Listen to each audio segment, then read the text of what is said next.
Hi guys, so today we'll be understanding the basics of jugular venous pressure wave system. To start with, looking at this diagram, we can see that there are three upward deflections, E, C and V wave, and we can see there are three downward deflections, X, X prime and Y wave. So talking about the upward deflections first, let's consider that the heart is in a state of atrial contraction. Okay, so the heart is in a state of atrial contraction. What happens is that during atrial contraction, there is a rise in atrial pressure. So when there is a rise in the atrial pressure, we can see an upward deflection. Okay, and on the contrary, we can think that whenever there will be a fall in atrial pressure, that would ultimately lead to a downward deflection.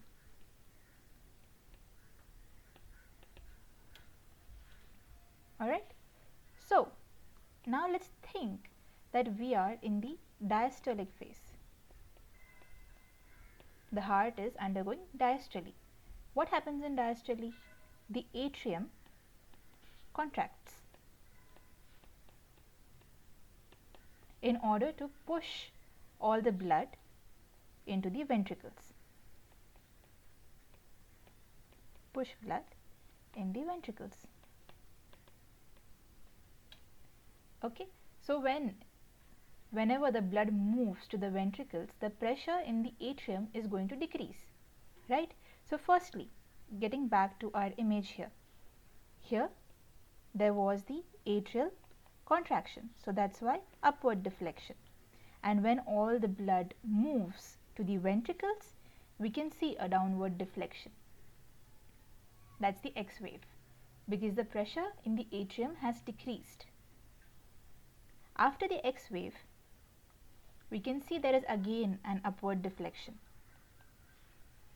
the C wave. Now that is because there is a sudden closure of the atrioventricular valves that denotes the ventricular contraction. So whenever in the heart there is ventricular contraction that is going to take place, there is increased pressure that is built up in the ventricles.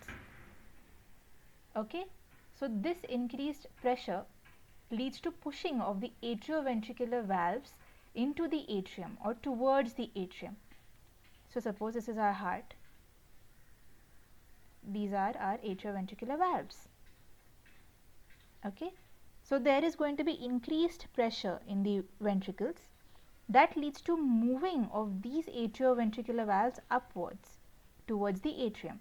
So what will it do? It ultimately increases the pressure in the atrium. So that's why we can see a slight upward deflection, which is the C wave. Now the next one is X prime. X prime happens solely during ventricular contraction. This happens solely during the ventricular contraction. So what is happening here? The ventricles are contracting and the atrioventricular valves are also pushed downwards towards the ventricle. So you see, since there is no more atrioventricular valve pushing in the atrium, there will be a decreased downward deflection seen here.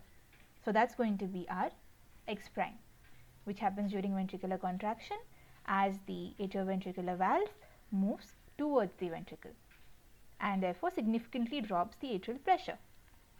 Now after the ventricular contraction, suppose all of this is done.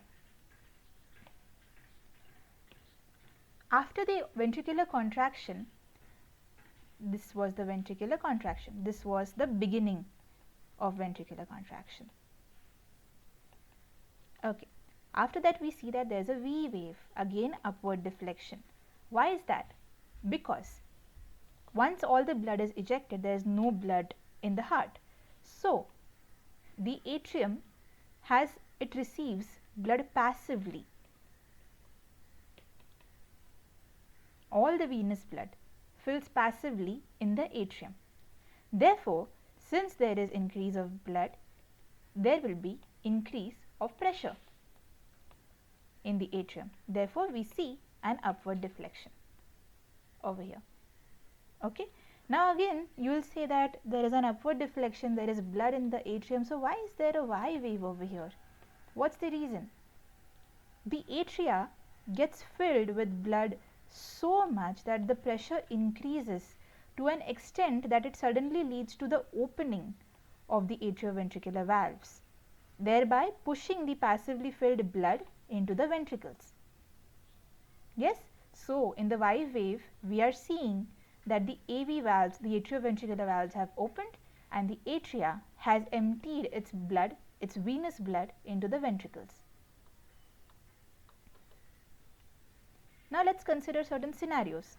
This is done. So this was our complete cycle, and then it restarts again. Again there will be atrial contraction, and again then etc., etc., X wave, C wave, X prime, V wave, Y wave, like we discussed. It goes on.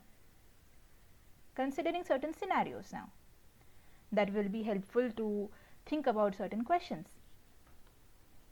In a case with atrial fibrillation, we see that there is absence of A waves. Why? Why is that? So what happens in atrial fibrillation is that atria fails to contract. So there is no contraction that is happening. Therefore, no A wave is formed.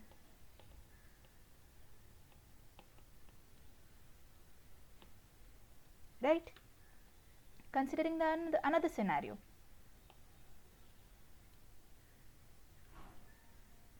Canon A waves.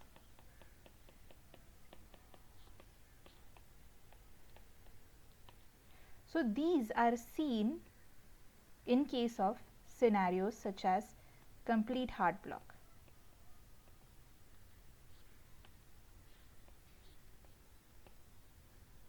Why?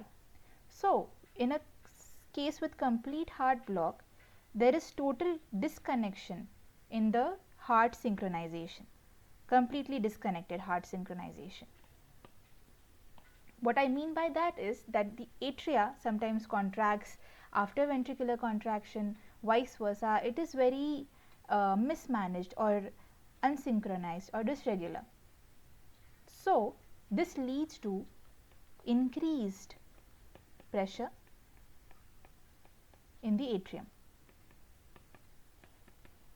That's why we see Canon A waves. I hope that's clear. And finally, large A waves.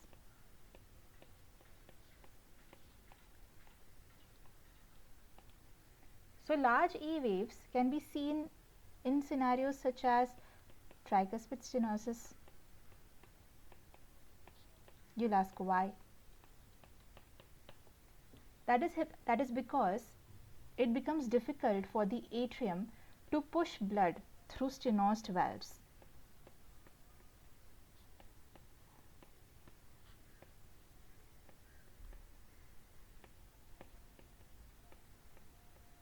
And therefore we see large A waves because the atria has to put efforts into contraction. And finally, there's something called as prominent V waves. Prominent V waves. So if you recall that V waves were seen during passive atrial filling. Yes, so let's consider a scenario of tricuspid regurgitation. Alright, so in a case with tricuspid regurgitation, the blood flows back to the atrium. Yes, so when there is increased blood in the atrium, there is going to be increased pressure. and therefore we will see prominent V waves. I hope this makes it easier for you guys to understand the jugular venous pressure readings. I wish you guys all the best. Thank you.